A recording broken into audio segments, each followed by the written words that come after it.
So, have you ever seen one of those kung fu movies where the big, brawn, you know, ugly guy, right, comes right at this small kung fu master, swinging wildly, and the kung fu master simply steps aside and uses the other person's force, right, and balance against them to throw them off? Well, that uses leverage. He uses leverage to defend himself and throw off his opponent. So that's I've been talking about leverage the last day, and I want to talk a little bit more about that today. And leverage, is it for more than just moving boulders? This is Paul Anthony Kelly from themortgagespin.com. So let's explore that a little bit.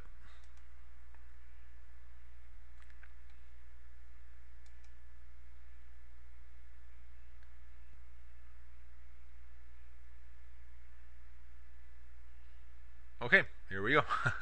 So you inherited $100,000. What do? Well, first of all, you could party like a rock star, right?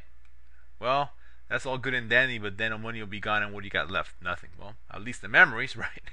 But not much beyond that. Well, you could buy $100,000 worth of stocks and then pray that the market goes up. Now, look, I know there's a lot of people out there who do invest and do invest very well. However, most of us are not of that cut up from that type of cloth, I guess, and it's hard for us to understand how to invest like that. So, well, most of us, a lot of us would, maybe we could open up a business, and well, that becomes, it's hey, it's hard work to open up a business, but of course, if you work hard at it, you can make that a success, and that can make you a lot of money. However, a lot of us don't have that in us. We don't want to open up a business, so we think, well, let's invest in real estate. And let's talk a little bit about that. So let's say you just buy a home worth $100,000, and well, now just let the rents roll in, right? Well, here's an example. So you bought your home. It's an all cash, no loan payment, and you're gonna rent that out. Let's just assume you could rent it out for $800 a month, which is, I think, pretty nice number for a $100,000 home. After tax and insurance, you got a positive cash flow of 626. Well, let's use some leverage, meaning use a small amount, kind of like the Kung Fu Master, right? Use a small amount of his own force for a greater result. And here you're going to only use 20% down payment on a listing, which is 512 South Sycamore, which is 3 units in Santa Ana. The sales price is $350 with a down payment of 20% or $70,000. So here we're not even using the whole 100. The rent in the property is $3,100. Here's your payment: principal, insurance, taxes, everything, interest, and your positive cash flow is $705 on a monthly basis. Now let's 10 years down the road. Well, let's assume we could increase the rents 1% per year, which is not much, right? So your single-family residence, your rent goes up to $884 a month, minus your cost, and again, let's assume your tax and insurance stay stable; they don't move. That's your positive cash flow at the end of the month, $710. Let's look at the units. The rents increase to $3,400, and your positive cash flow is over $1,000, a little bit over $1,000. Now here's the difference. When you bought your house, you only get an $84, positive after 10 years. But here in your units, well, you're getting $324. And this is, of course, just all round numbers. But right away, you can see that just by the simple act of using leverage, you can invest yourself in a bigger property, more units. And at the end of the day, as you can increase the rents, that's going to give you more cash flow. So the numbers, what they point out to you is like, yeah, you know what? You should definitely use leverage to, as far as, instead of paying off all property just all cash, well, just buy a couple different units.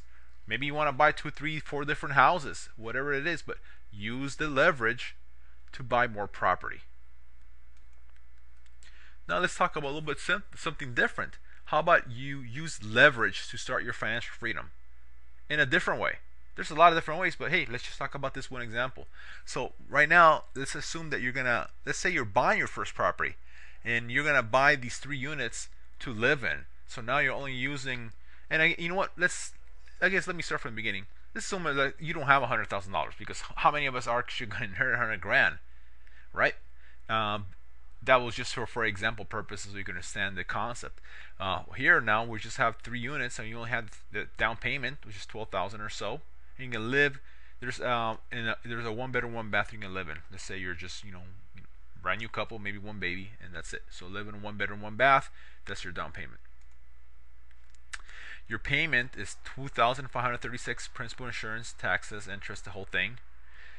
However, there's 2 other units, one for 1,000, one for 1,200, and you get that rent. So at the end of the day, you're only paying $336 out of your pocket. Can you imagine that? You're living in a property of $350, and your out-of-pocket expenses are $336. Powerful, powerful stuff, especially when using leverage to help yourself. And that here's a different type of leverage. Instead of buying a house, you're leveraging the property by having 2 other units with that rent to help you out. So even more good news. Let's say after 5 years, you did save that extra $2,200. Now you have $132,000 saved after 5 years. I mean, what are you gonna do? So many options. And let's just how about let me just show you one thing you could do. And there's unlimited things you could do, but here's just one thing. What if you use that $2,200 a month to pay off your loan? How fast? Let me ask a question. How fast do you think you could pay that off if you paid that into your loan? 10, 15 years, 20? Well, let's take a look. And here, let me zoom in here. Well, maybe I'll zoom out a little bit. Okay, so hopefully you can see this very well. If not, just trust me when I'm telling you that if you're paying $2,200 into your loan on a monthly basis instead of keeping that in your pocket, you're gonna pay off that loan in 8.67 years. Can you imagine being mortgage free after 8.67 years? I mean, you're gonna save yourself in interest $268,000 worth of interest savings if you go ahead and have the discipline to accomplish that, which is definitely you can do that. So look, you pay off your mortgage. Now what? What do? What, you start from zero again? Well, you could always invest your savings in another property, right? Well, your savings from your loan amount, the $3,000 or so that was your payment. Well, start saving that. Buy your dream home.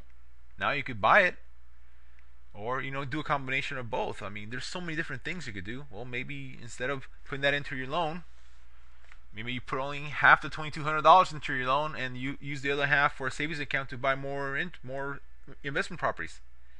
Guys, the thing is, there's so many things you can do. The whole thing is that you need to take action. Take action, guys. Have fun. This is Paul Anthony Kelly, and we'll talk to you next time. Thanks.